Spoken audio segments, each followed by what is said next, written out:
नमस्कार दोस्तों। आज के इस वीडियो में हम लोग बीएसएससी सीजीएल थ्री गणित के कुछ महत्वपूर्ण प्रश्नों पे हम लोग फोकस करने वाले हैं जो आने वाले बीएसएससी सीजीएल थ्री एग्जाम के लिए बहुत इम्पोर्टेंट होंगे। चैनल पर पहली बार विजिट कर रहे हैं और अभी तक आपने इस चैनल को सब्सक्राइब नहीं किया है तो सबसे पहले चैनल को सब्सक्राइब कर लें। दोस्तों, इस वीडियो में हम लोग वैसे ही प्रश्नों पे फोकस करेंगे जो एग्जाम में पूछे जाते हैं और जो बिहार सचिवालय सहायक परीक्षा के लिए इंपॉर्टेंट होते हैं। दोस्तों, प्रश्न है कि दो धातुओं की 80 ग्राम मिश्रण में दोनों का अनुपात 5:3 है। दूसरी धातु की कितनी मात्रा बढ़ा दी जाए कि अनुपात 5:4 के हो जाए। दोस्तों, प्रश्न में कह रहा है कि दो धातुओं के 80 ग्राम मिश्रण है। तो दोस्तों, दो धातुओं का जो मिश्रण कितना है 80 ग्राम है और उसे मिश्रण को दो अनुपातों में बांटा गया है 5:3 में। तो दोस्तों, हम मान क्या लेते हैं यानी देखते हैं कि पहली धातु का अनुपात पहली धातु कितनी है। तो दोस्तों, टोटल मिश्रण कितना है 80। तो पहली धातु की जो मात्रा कितना है तो यह पहली धातु के लिए 5 हो जाएगा। तो 5 को हम ऊपर लिख लेंगे और दोनों को जोड़ लेंगे तो यह हो जाएगा 8। इस प्रकार दोस्तों हम क्या करेंगे, पहली धातु की मात्रा हम निकाल लेंगे। टोटल मिश्रण कितना है 80 ग्राम, तो मैंने 80 लिख लिया, मल्टीप्लाई का साइन दिया। अनुपात है पहली धातु का 5 और दूसरी धातु का 3, यह अनुपात में दिया हुआ है। तो 5 को ऊपर हम लिख लिए पहली धातु का और दोनों को जोड़ के हम इससे डिवाइड करेंगे। तो इस प्रकार ये 10 बार में कट जाएगा और 10 में 5 से गुना कर देंगे तो यह हो जाएगा 50। यानी पहली धातु की जो मात्रा है दोस्तों वह हो गया आपका 50 ग्राम। यहां तक तो क्लियर है दोस्तों। तो टोटल कितना ग्राम है, टोटल मिश्रण 80 ग्राम है। तो टोटल 80 ग्राम है दोस्तों। तो दूसरी धातु की मात्रा क्या हो जाएगा 30 ग्राम ना होगा। जब पहली धातु की मात्रा 50 ग्राम हो गया तो दूसरी धातु की मात्रा 30 ग्राम ना होगा, क्योंकि टोटल 80 ग्राम है। तो पहली धातु की मात्रा 50 ग्राम तो दूसरी धातु की मात्रा 30 ग्राम हो जाएगा। यहां तक तो समझ गए आप लोग। चलिए, अब दोस्तों प्रश्न में दूसरी बात कर रहा है कि दूसरी धातु की कितनी मात्रा बढ़ा दी जाए कि अनुपात 5:4 हो जाए। तो दोस्तों, पहली धातु कितनी है 50 ग्राम, ठीक है। दूसरी धातु कितनी है 30 ग्राम। अब दोस्तों कह रहा है कि दूसरी धातु की जो मात्रा है इसमें अब कितना मात्रा बढ़ा देंगे। मान लीजिए कि x मात्रा बढ़ा देंगे तो x मात्रा बढ़ा देने पर यह अनुपात कितना हो जाता है 5:4 हो जाता है। फिर से एक बार देख लीजिए, दूसरी धातु की कितनी मात्रा बढ़ा दी जाए। तो दोस्तों, पहली धातु की मात्रा 50 है, दूसरी धातु की मात्रा 30 है। तो कह रहा है कि दूसरी धातु की कितनी मात्रा बढ़ा दिया जाए। तो मान लीजिए कि दूसरी धातु में हम x की मात्रा बढ़ा देंगे। इस प्रकार जब बढ़ाएंगे तो अनुपात क्या हो जाएगा 5:4 हो जाएगा। 5:4 अनुपात का मतलब हम उसे बाई में भी लिख सकते हैं। अब दोस्तों यहां देखिए कि 5 में कितना से मल्टीप्लाई किया है कि 50 आया है, तो 10 से मल्टीप्लाई किया है तभी तो 50 आया है। यानी दोस्तों नीचे भी दोस्तों 10 से वह मल्टीप्लाई करेगा। तो नीचे 10 से मल्टीप्लाई करेगा, 4 में 10 से तो कितना आएगा 40 आएगा। तो दोस्तों यहां क्या होना चाहिए, यानी 30 + x = कितना आना चाहिए 40 आना चाहिए। तो 30 तो पहले से दिया हुआ है, यानी x के जगह पर अगर 10 होगा तो यह 40 हो जाएगा। यानी x की जगह पर क्या होना चाहिए 10 होना चाहिए। चलिए दोस्तों एक बार हम फिर समझा देते हैं आपको। ये 50 है और ये क्या है 5। तो दोस्तों यहां 5 में 10 से गुना करने पर 50 आया है कि नहीं आया है। 10 में 5 से गुना किए तो 50 आया है। तो नीचे भी दोस्तों हम 10 से गुना करेंगे तो ये 30 + x का वैल्यू आना चाहिए। तो 4 में 10 से गुना करेंगे तो 40 हो जाएगा, है कि नहीं, 40 आ जाएगा। और 30 + x दिया हुआ है तो 30 का 30 और x के जगह पर हम 10 लिख देंगे तो यह 40 बन जाएगा। यानी x की जगह पर क्या होगा 10 ग्राम। यानी दोस्तों मिश्रण में क्या कर रहा है, दूसरी धातु के मिश्रण में 10 ग्राम की मात्रा बढ़ा देगा तो यह अनुपात 5:4 में आ जाएगा। उम्मीद करता हूं दोस्तों कि आप इसे समझ गए होंगे। आपका सही ऑप्शन ए होगा। दोस्तों मैथ में अगर आप बहुत कमजोर हैं, कुछ भी नहीं समझ में आता है, तो आप इस वीडियो के माध्यम से, इस चैनल के माध्यम से आप गणित को बहुत आसान भाषा में आप सीख सकते हैं। हम आपको एक एक करके वही सब प्रश्न बताएंगे जो BSSC CGL 3 एग्जाम के लिए इंपॉर्टेंट होते हैं। और सबसे बड़ी बात दोस्तों कि हम आपको एकदम आसान भाषा में हम आपको बताते चल रहे हैं। देखते हैं दोस्तों अगले प्रश्न को। दोस्तों अगले प्रश्न को देखते हैं 83। 5 संख्याओं में पहली 4 संख्याओं का औसत 5वीं संख्या का दुगुना है। यदि पांचों संख्याओं का औसत 27 है तो 5वीं संख्या क्या है? दोस्तों प्रश्न को ध्यान से पहले समझ लीजिएगा। 5 संख्याओं में पहली 4 संख्याओं का औसत 5वीं संख्या का दुगुना है।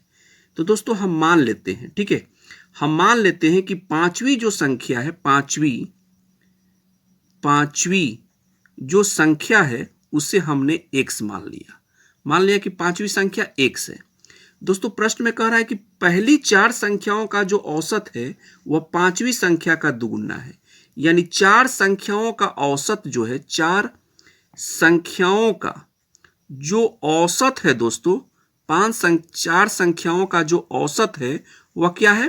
5वीं संख्या का दुगुना है।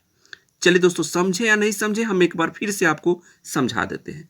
हमने 5वीं संख्या को x इसलिए माना है दोस्तों क्योंकि प्रश्न में कह रहा है कि पहली 4 संख्याओं का औसत जो है वह 5वीं संख्या का दुगुना है। तो 5वीं संख्या को मैंने x मान लिया।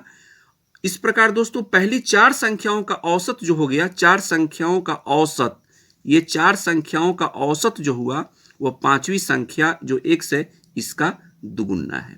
यहां तक तो दोस्तों क्लियर है? ध्यान से समझिए दोस्तों, हम आपको समझा रहे हैं इसलिए इतना टाइम लग रहा है, केवल आपको समझाने में हम इतना टाइम बर्बाद कर रहे हैं। नहीं तो दोस्तों ऐसे प्रश्नों को आप भी अगर समझ जाएंगे तो बहुत जल्दी दोस्तों आप सेकेंडों में आप इसे सॉल्व कर लेंगे। ये सब करने की आपको जरूरत नहीं है, डायरेक्ट अपने मन में ये सब काम कर लेंगे और डायरेक्ट आंसर को आप पकड़ सकते हैं कि अब मेरा सही आंसर होगा। ठीक है दोस्तों, तो 4 संख्याओं का औसत क्या हो गया? 2x हो गया। यहां तक दोस्तों क्लियर है? आगे दोस्तों कह रहा है कि यदि पांचों संख्याओं का औसत 27 है, पांचों संख्या का औसत कितना है? 27 है। दोस्तों एक बात देखिए, सबसे पहली बात कि कुल संख्या यहां हम जानना होगा हमको कि आखिर कुल संख्या कितना है। तो कुल संख्या क्या होता है उसे समझिए दोस्तों। तो 4 संख्याओं का औसत दिया हुआ है 2x। तो 4 संख्याओं का अगर हमें कुल संख्या पता करना हो तो औसत में, 4 संख्याओं के औसत में हम 4 से गुना कर देंगे तो ये 4 संख्याओं का कुल संख्या निकल कर आ जाएगा। और 5वीं संख्या यहाँ x दिया हुआ है तो इसे हम जोड़ लेंगे। यानी औसत में 4 संख्याओं का जो औसत दिया हुआ है इसमें 4 से हम गुना कर देंगे तो 4 संख्याओं का कुल संख्या निकल कर आ गया। और यहाँ टोटल कितना संख्या है? 5 संख्या है। तो 5वीं संख्या को तो हम x माने हुए हैं तो इसको हम यहाँ जोड़ दिए। इस प्रकार दोस्तों 4 में 2x से गुना करेंगे तो यह हो जाएगा 8x और यहाँ प्लस x है। इस प्रकार दोस्तों टोटल कितना हो गया? 9x। यहां तक दोस्तों आप समझ गए होंगे। चलिए दोस्तों ये कुल संख्या निकल कर आया आपका कितना? 9x आया, ये कुल संख्या आया। अब दोस्तों यहां कह रहा है यदि पांचों संख्याओं का औसत 27 है तो दोस्तों यहां जो ये 27 आपका जो दिया हुआ है यह क्या है? 5 संख्याओं का औसत है। तो 5 संख्याओं के औसत में हम 5 से गुना कर देंगे तो ये 5 संख्याओं का कुल संख्या निकल कर आ जाएगा। ठीक है, तो दोस्तों हमें 5वीं संख्या बताने की पूछ रहा है कि 5वीं संख्या क्या है जिसे हम x माने हुए हैं 5वीं संख्या को, यही x का वैल्यू हमें पता करना है। अब दोस्तों यहां देखिए ये 27 9 से 3 बार में कट जाएगा कि नहीं? नतीजा 27 कट गया तो x का जो वैल्यू निकल कर आ जाएगा क्या आएगा? यानी x बराबर हो जाएगा ये 5 गुने 3, यानी यह हो जाएगा आपका 15। यानी 5वीं संख्या जो होगा दोस्तों वह 15 होगा। देखेंगे कि 5वीं संख्या 15 जो है सही आंसर किस ऑप्शन में है? तो ऑप्शन सी में है और यही आपका करेक्ट आंसर होगा। दोस्तों मैं उम्मीद करता हूं कि आप इसे अच्छे ढंग से समझ गए होंगे। और औसत वाली प्रश्न दोस्तों 1 से 2 प्रश्न तो फिक्स है दोस्तों कि औसत से रिलेटेड, औसत से संबंधित 1 से 2 प्रश्न पूछे जाएंगे। तो आपको एग्जाम में किसी प्रकार की गड़बड़ी नहीं करना है। आपको हम यहां समझा भी दिए हैं कि अगर ऐसे भी पूछे जाए, इसमें दोस्तों आपको बहुत कुछ सीखने को भी मिला होगा कि 4 संख्याओं का औसत दिया हुआ है तो कुल संख्या कितना होगा? तो 4 में हम गुना कर देंगे उसके औसत से तो उसका कुल संख्या निकल कर आ जाएगा। इस प्रकार दोस्तों आप आसानी से आप ऐसे प्रश्नों को आप इजीली सॉल्व कर लेंगे। देखते हैं दोस्तों अगले प्रश्न को। अगला प्रश्न है दोस्तों 84 नंबर। एक व्यक्ति की आय 10% बढ़ी, कुछ दिनों बाद पुनः 20% बढ़ गई। इस प्रकार व्यक्ति की आय में कुल कितने प्रतिशत की वृद्धि हुई?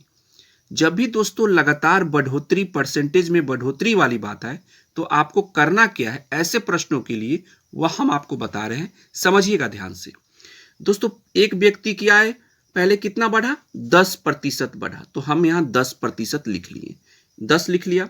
फिर प्लस का साइन देंगे। फिर कितना बढ़ा? 20%, तो 20 लिख लिया। फिर प्लस का साइन देंगे। जो 10% फिर 20% जो बढ़ा है दोस्तों, दोनों को हम मल्टीप्लाई कर लेंगे। यानी यहां दोस्तों दोनों को प्लस में लिखेंगे, फिर प्लस का साइन देंगे, फिर यही दोनों को जो परसेंटेज में जो बढ़ोतरी हुआ है दोनों को हम मल्टीप्लाई करके बाई 100 लिख देंगे। काट लेंगे इसको, 20 5 100, 5 बार में कट जाएगा, और ये 5 दूना 10, 2 बार में कट गया। अब टोटल को हम सॉल्व कर लेंगे, ऐड कर लेंगे, तो ये हो गया आपका 10 और ये हो गया 20 और 2 इधर कितना बचा? 2। तो सबको ऐड कर लीजिए, 10 20 30 और 2 कितना हो जाएगा? 32। यानी दोस्तों कुल आय में कुल कितने प्रतिशत की वृद्धि हुई है? तो आय में कुल 32% की बढ़ोतरी हुई है। देखेंगे ऑप्शन में 32% का है, ऑप्शन डी आपका यहां करेक्ट आंसर होगा। उम्मीद करता हूं कि यह प्रश्न भी आप अच्छे से ढंग से सीख गए होंगे। चलते हैं अगले प्रश्न की ओर। अगला प्रश्न है दोस्तों 85। एक संख्या में 22.1/2% यानी 22.5% वृद्धि करने पर वह 98 हो जाती है, तदनुसार वह संख्या कितनी है? दोस्तों परसेंटेज से संबंधित अगर प्रश्न आए तो आपको सोचना ही नहीं है, बहुत जल्दी आप इसे सॉल्व कर लेंगे सेकेंडों में। देखिए क्या करना है, यहां केवल आपको परसेंटेज से मतलब है। यहां कितना लिखा हुआ है? 22.5%। 22.5% का मतलब समझते हैं आप? 22 दूना 44, 1 45, यानी 45/2%। ठीक है, 45/2%। तो 45/2% को आप सॉल्व कर लीजिए ना, तो 45/2 और बाई 100 हो जाएगा, यानी यह हो जाएगा 1/100। ये हो जाएगा 9 5 45, ये 20 5 100। यानी दोस्तों ऊपर आपका हो गया 9 और नीचे हो गया 20 दूना 40। दोस्तों ये बढ़ोतरी हो रहा है, हमेशा क्या होता है? करने पर, वृद्धि करने पर, कह रहा है ना कि वृद्धि करने पर, तो वृद्धि करने का मतलब इसको जोड़ लीजिए आप, तो ये कितना हो जाएगा? ये हो जाएगा 49/40 हो गया। ध्यान से समझिएगा दोस्तों, ऐड करने पर 9 और 40 को ऐड किए तो कितना है? 49/40। प्रश्न में क्या कहा है दोस्तों? वृद्धि करने पर वह 98 हो जाता है। तो वृद्धि वाला जो वैल्यू हुआ दोस्तों यही 49 हुआ, और ओरिजिनल कौन है? 40, यानी पहले वाला 40 और वृद्धि करने पर 49 हुआ। यही 49 का वैल्यू आपका दिया हुआ कितना? 98। तो 49 में क्या किया है कि 98 आया है? 2 से मल्टीप्लाई किया है, तभी तो 98 आया है, 98 आया है। तो ठीक दोस्तों हम नीचे भी हम 2 से मल्टीप्लाई कर लेंगे तो हम जान जाएंगे कि मेरा संख्या क्या था। तो 40 में 2 से गुना कर लेंगे तो यह हो जाएगा 80। यानी दोस्तों आपका जो संख्या है वह 80 है। देखेंगे ऑप्शन में 80 कहाँ है? ऑप्शन आपका बी यहां बिल्कुल सही है। उम्मीद करता हूं कि इस प्रकार के प्रश्न अगर पूछे जाएं तो आप ऐसे ही दोस्तों जल्दी में आप सॉल्व कर लेंगे। देखते हैं अगले प्रश्न को। दोस्तों अगला प्रश्न है, दोस्तों अगर अच्छा लग रहा है तो कमेंट करके आप हमें बताते चलें कि आपको ये वीडियो कैसा लग रहा है, आपको समझ में आ रहा है या नहीं। दोस्तों हम कितना भी अच्छा से अगर समझाएं, अगर आप नहीं समझ पा रहे हैं तो मेरा ये समझाया हुआ सब कुछ बेकार हो जाएगा, है कि नहीं? तो सबसे पहले आपको समझ में आ रहा है या नहीं, हमारी बातें आपको समझ में आ रहा है कि ये, इसका जवाब हमें कमेंट में आप करते चले, बताते चले कि हाँ मुझे समझ में आ रहा है या नहीं आ रहा है। अच्छा लग रहा है तो लाइक भी करते चले। चलिए दोस्तों, अच्छा नहीं लगे तो डिसलाइक का ऑप्शन भी आपके पास ही है। प्रश्न है दोस्तों कि रहीम कुछ संतरे इस प्रकार खरीदा बेचा की, रहीम कुछ संतरे इस प्रकार खरीदा बेचा की 40 संतरों का क्रय मूल्य 50 संतरों के विक्रय मूल्य के बराबर रहा। रहीम को कितने प्रतिशत लाभ या हानि हुई? अब दोस्तों देखिए, रहीम कुछ संतरे इस प्रकार खरीदा बेचा कि 40 संतरों का क्रय मूल्य 50 संतरों के विक्रय मूल्य के बराबर है। यानी दोस्तों 40 संतरों का जो क्रय मूल्य है वह 50 संतरों के विक्रय मूल्य के बराबर है। यही दोस्तों बहुत सारे विद्यार्थी यहां कंफ्यूज हो जाते हैं। वह कंफ्यूज क्या हो जाते हैं, यहां जो 40 संतरों का जो क्रय मूल्य होगा दोस्तों वह आपका विक्रय मूल्य कहलाएगा, और 50 संतरों का जो विक्रय मूल्य है यह आपका क्रय मूल्य कहलाएगा। यहां तक तो क्लियर है। तो 40 संतरों का जो क्रय मूल्य है वह 50 संतरों के विक्रय मूल्य के बराबर है। यहां तो स्पष्ट हो रहा है कि हानि हो रहा है, लेकिन बात सवाल है कि हानि कितना प्रतिशत का हो रहा है। तो दोस्तों देखिए दोनों में कितना का डिफरेंस है, 40 में और 50 में कितना का डिफरेंस है, 10 का डिफरेंस है। तो आपको 10 लिख लेना है, ठीक है। जो डिफरेंस है दोनों में डिफरेंस कर लीजिए। और इसमें देखिए क्रय मूल्य कौन हुआ आपका, 40 या 50। तो दोस्तों 40 संतरों का क्रय मूल्य 50 संतरों के विक्रय मूल्य के बराबर है, यानी 50 यहां दोस्तों आपका क्रय मूल्य हुआ। यही हम आपको समझाना चाह रहे थे, यहां कंफ्यूज नहीं होइएगा। तो ये 50 आपको नीचे लिखना है, यानी कि दोनों का डिफरेंस बटा क्रय मूल्य इंटू 100, क्योंकि परसेंटेज में पूछा जा रहा है। ये हो गया 10 × 5 = 50 और ये हो गया आपका 20 × 5 = 100, यानी 20% की हानि। ठीक है, देखेंगे ऑप्शन 20% की हानि कहां है, ऑप्शन सी आपका बिल्कुल सही है। उम्मीद करता हूं दोस्तों कि इस प्रकार के अगर प्रश्न पूछे जाए तो आप कंफ्यूज आज के बाद आप नहीं होंगे, क्योंकि हम आपको समझा दिए, बता दिए कि 40 संतरों का क्रय मूल्य जो होगा 50 संतरों के विक्रय मूल्य के बराबर है। यानी 40 संतरों का जो क्रय मूल्य या विक्रय मूल्य हुआ और 50 संतरों का विक्रय मूल्य जो हुआ वह आपका क्रय मूल्य हुआ। और हमेशा दोस्तों लाभ हानि आप कुछ भी निकालिएगा, कहां से निकालते हैं, कहां से, क्रय मूल्य से। तो क्रय मूल्य हमेशा नीचे होना चाहिए बेस पे। उम्मीद करता हूं कि समझ गए होंगे। देखते हैं अगले प्रश्न को। अगला प्रश्न है दोस्तों, ₹800 की राशि 3 वर्षों में साधारण ब्याज पर ₹920 हो जाती है। यदि दर 3% प्रति वर्ष बढ़ा दी जाती है तो समान अवधि में वह राशि कितनी हो जाएगी। दोस्तों ध्यान से पहले प्रश्न को समझिए, फिर आप बहुत जल्दी सॉल्व कर लेंगे। 800 रुपए की राशि, यानी यह मूलधन हुआ, 800 रुपए की राशि 3 वर्षों में साधारण ब्याज पर 920 रुपया हो जाती है। यानी आपका मिश्रधन हो गया, यह आपका मूलधन और ये मिश्रधन हो गया।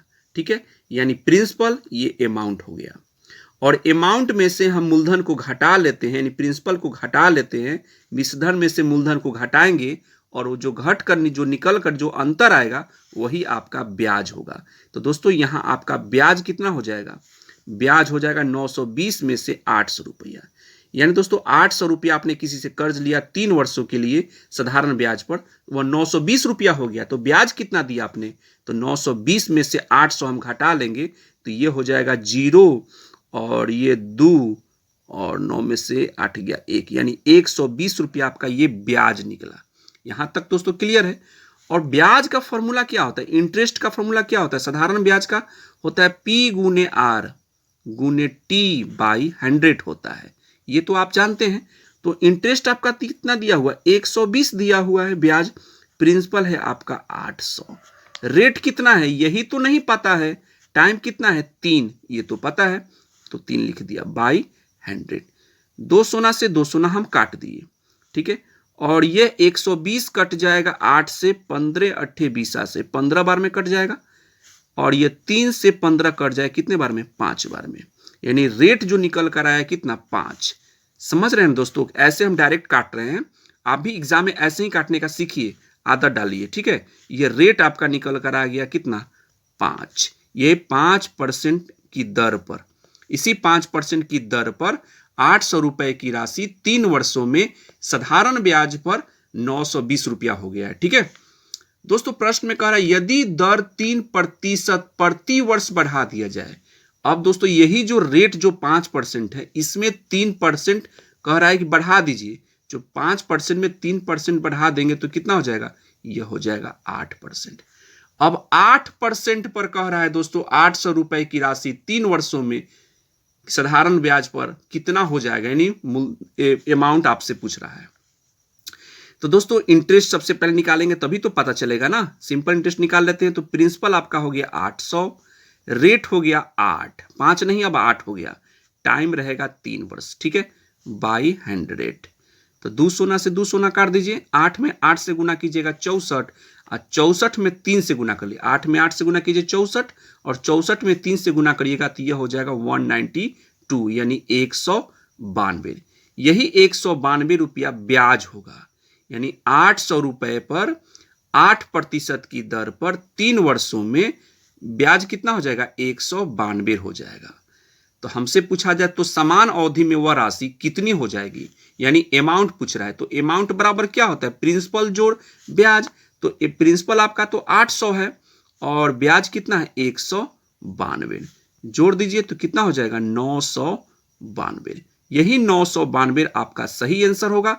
देखेंगे ऑप्शन में 992 कहां है भाई, तो ऑप्शन ए आपका बिल्कुल यहां ए में है, जो कि सही है। उम्मीद करता हूं दोस्तों कि यह प्रश्न अच्छे ढंग से आपको समझ में आ गया होगा।